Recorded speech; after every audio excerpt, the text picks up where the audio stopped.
I've always believed that every testing time comes with a great lesson for all of us. Right now, the whole world is suffering from global pandemic. But this global pandemic has a message for all of us.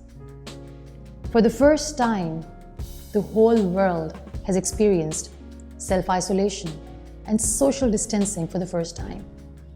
And I'll tell you something. For a person who's differently abled, there's nothing new in it.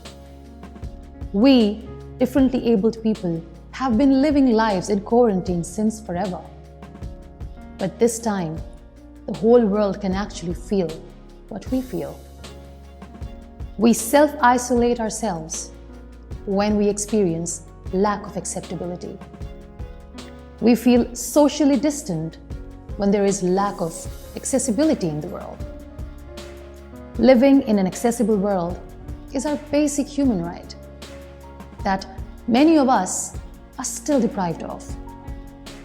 So I hope and I pray that when the whole world heals inclusively, let's ensure that in this process, we leave no one behind.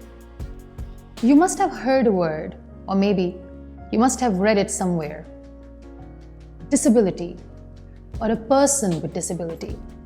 Being a wheelchair user myself, I don't believe in the word disability or a disabled person. And I'll tell you why. Every time I read this word somewhere, or if I hear it, I cringe a bit. Because every time, if we put the word dis with someone's ability, we are knowingly or unknowingly questioning their abilities. You see, we live in a world which tends to celebrate sameness. And let's be honest, this world is still trying to figure out how to accept people who are unique, people who are differently abled. So when we diss someone's abilities, it doesn't seem right. It doesn't sound polite. It doesn't sound respectful. So this word disability or a person with disability does not exist in my dictionary. Let's delete it from our dictionaries. Let's change the narrative. Now is the time. I remember in 2015 when I was honored by BBC because I was one of the BBC's top 100 women. Here the local media shared the news with a caption which said, "The paralyzed artist of Pakistan making us proud."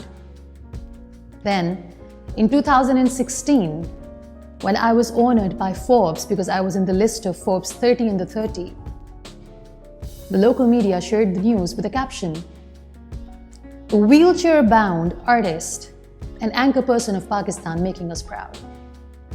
And here we are in 2020. And now it is the Iron Lady of Pakistan. Now imagine, it took me 12 years to change the narrative. But I'll tell you something. All along in this journey, I've believed in one thing. That every step that I take in my wheelchair and every word that I will say, it's going to pave a path for those who want to do something in life. People who have the courage and resilience to face the adversity. And also, it's going to pave the path for those who are ambitious. You all must be thinking that what should be the way out? How can we change the narrative? I'll make it easier for you. All we need is empathy. There is no room for sympathy. Here is this really interesting incident that happened to me some years ago. Some random gentleman came to me and he said, "I really understand what you feel when you're in the wheelchair. Because a few years back, I broke my ankle and I sat in the wheelchair for 1 month. So Muniba, I understand what you go through every day." And I replied, "No, sir, you know nothing. You have no idea how it feels to be in the wheelchair permanently. You have absolutely no idea how it feels to deal with the paralyzed body. You have no idea about it. There is no comparison in pain. We can never claim that we understand someone's pain, but that's what sympathy is. Now I'll tell you how empathy looks like. If you see someone in pain, you don't go to them and tell them, "We understand what you're going through." Instead, an empathetic person would say, "I wish I could understand what you're going through, but here I am, sitting next to you, and I'm here to listen. Please share what's bothering you." That's empathy. So let's repeat. There is no room for sympathy. Only empathy is the need of the hour. While we are trying to change the narrative, let's be sure about one thing. There is no such thing as disability. This word disability has nothing to do with the human body. It's the name of that mindset which is unable to see the abilities in a human body. So let's be clear. There is no one who is disabled.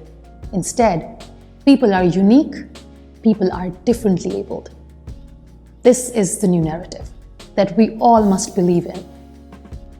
And now to those who feel intimidated when they see a differently abled person thriving and excelling in life, I have a message for you. If you see someone living their life to the fullest, if you see someone facing adversities with bravery and courage, don't get intimidated. Get inspired. Get motivated. Recharge yourself. Evolve, grow, create. Believe in your own magic because you have it in you. And don't be afraid to begin again. And to all the beautiful people who are unique, who are differently abled, those who are watching this video, this message is for you. You are not disabled, you are not paralyzed, you are not crippled, you are not handicapped. You are beautiful just the way you are, because you are unique. Remember one thing. Some people are born in this world just to walk around and stand without any purpose in life, whereas luckiest are those who are born in this world to make the mark and to stand out. If you are that one unique person, congratulations. Shine on and do not let this world dim your light.